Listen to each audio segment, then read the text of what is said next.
I want to discuss episode 8 today, which featured this patient, Willie. He was dropping knowledge on the pit staff, and they're like, who is this guy? And spoiler alert, you find out that he was a member of the Freedom House Ambulance Service. It was a real thing, and they set the standard for emergency medical care in the country. Dr. Peter Safar here, in addition to founding this service in 1967, is considered the father of CPR, is a 3-time Nobel Prize winner in medicine, and established the first intensive care unit in the US.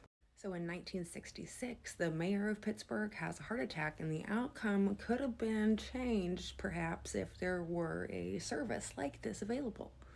By 1967, he would found it with Phil Holland, James McCoy Jr., and Morton Coleman, becoming the first medical service in the United States to train paramedics beyond basic first aid. Before this, the city's police officers were actually officially operating what was equivalent to this. And some ambulances were run by volunteer firefighters or funeral directors and private corporations. And for reasons that still plague our country, some drivers of these vehicles, of these services, weren't always cool with going to the lower socioeconomic areas. But Freedom House was staffed entirely by African Americans who were trained to provide emergency medical services. Gene Starzinski actually tried to make a documentary in 2009 about this, Freedom House Street Saviors, and he was able to interview Dr. Safar before his death in 2003.